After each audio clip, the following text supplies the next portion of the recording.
एक गांव में शिव और गौरव नाम के दो लड़के रहते थे। वो पढ़ाई में बहुत ही होनहार होने के कारण हर साल स्कूल में अव्वल आया करते थे। शिव एक गरीब घर का लड़का था, इसीलिए वो अपने माँ बाप के साथ खेती में काम किया करता था। वो खेती में अलग अलग प्रयोग किया करता था, जिसकी वजह से सब लोग उस पर बहुत खुश थे। दूसरी तरफ गौरव अपने घर की परिस्थिति अच्छी होने के कारण स्कूल के लैब में जाके कुछ न कुछ प्रयोग करता था। ये सब देख के टीचर और लैब कर्मचारी बहुत खुश थे। 12वीं की परीक्षा देने के बाद दोनों भी अव्वल आए। अब शिव इंजीनियरिंग और गौरव मेडिकल की पढ़ाई करने चले गए। एक दिन पूरे भारत में कोरोना नाम की बीमारी आ जाती है। सारे डॉक्टर, नर्स, सफाई कर्मचारी और पुलिस रात दिन काम करते हैं। चीन से भारत और अन्य देशों में आए हुए इस कोरोना वायरस की वजह से सारे देशों की अर्थव्यवस्था डगमगा जाती है। अब भारत देश में भी कोरोना आ जाता है, लेकिन उससे बचा जाए इसलिए भारत सरकार पहले ही हफ्ते में लॉकडाउन जाहिर कर देती है, मगर डॉक्टरों को दिन रात मेहनत करनी पड़ती है। अरे गौरव, कहाँ हो? अरे मुंबई हॉस्पिटल में काम कर रहा हूँ। तुम गाँव गए हो क्या? अरे नहीं, मेरा तो ऑफिस शुरू है, वर्क फ्रॉम होम। मैंने सुना है वहाँ की सिचुएशन बड़ी गंभीर है। भाई तुम संभल कर रहना। अरे हाँ, मैं मेरी तो केयर लेता ही हूँ, साथ में मरीजों की भी लेता हूँ। गौरव, तुम क्यों नहीं रिसर्च करते कोरोना की दवाई पर? सोच तो रहा हूँ, मगर अब तक कोई ठोस कदम नहीं उठाए। अरे गौरव, तुम कर सकते हो। मुझे पूरा विश्वास है कि तुम ये काम करने के लायक हो। तुम जरूर कोरोना पर दवाई ढूंढ सकते हो। अरे शिव, तुम घर में सिर्फ ऑफिस का काम करते हो कि कुछ अलग रिसर्च भी शुरू है? गौरव, मैं कुछ ऐसे सॉफ्टवेयर बनाने की कोशिश कर रहा हूँ जिससे हमारे देश के लोग सिर्फ हमारे देश के ही सॉफ्टवेयर यूज कर सके और चाइना और ऐसे किसी और देश में बने हुए सॉफ्टवेयर कम यूज करे या यूज ही ना करे। शिव, तेरा विचार तो अच्छा है और ये सब होगा भी, लेकिन हम अकेले ये जंग नहीं जीत पाएंगे। क्यों नहीं? एक दिन में हमसे ये सब नहीं होगा, मगर 1 साल या 2 साल में तो सब हो जाएगा। सच है यार। चल मैं रखता हूँ, बाद में फोन करूंगा। ऐसा कह के गौरव फोन रख देता है।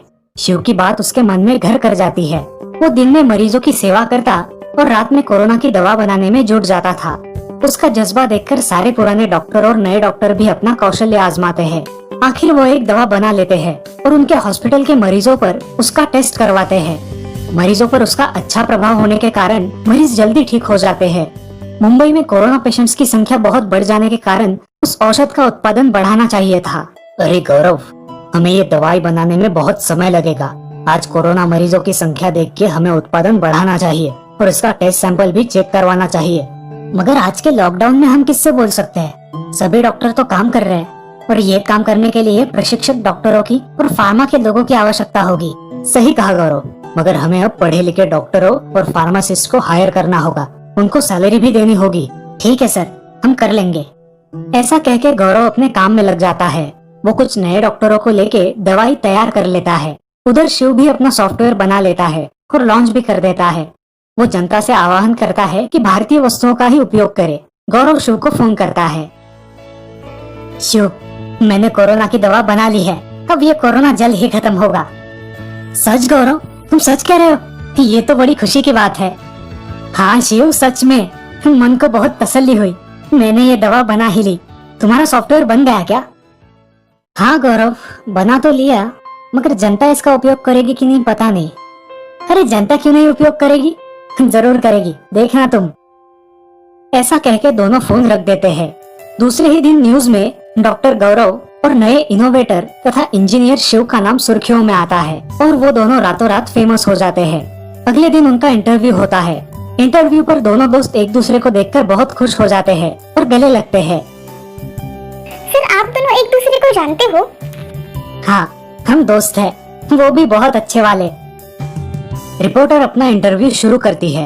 नमस्कार दोस्तों, आज हमारे साथ है देश के 2 नौजवान जिनका नाम है डॉक्टर गौरव और इंजीनियर शिव।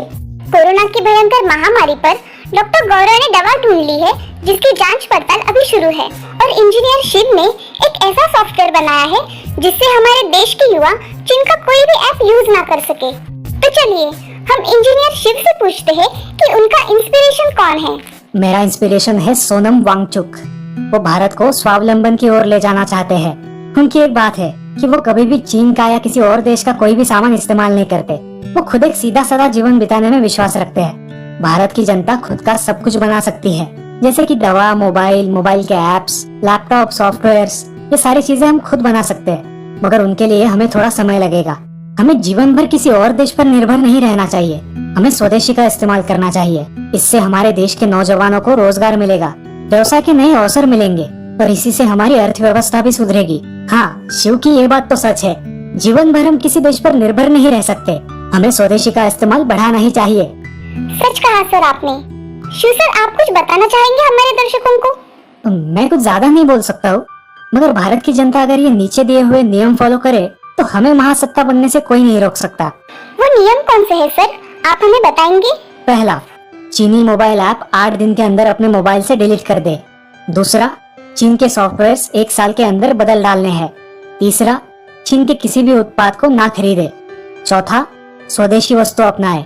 और पांचवा, हमारा ये वॉलेट वॉर है और इसे हमें घर में रह के ही जीतना है। अपने देश के युवाओं को आत्मनिर्भर बनाना है।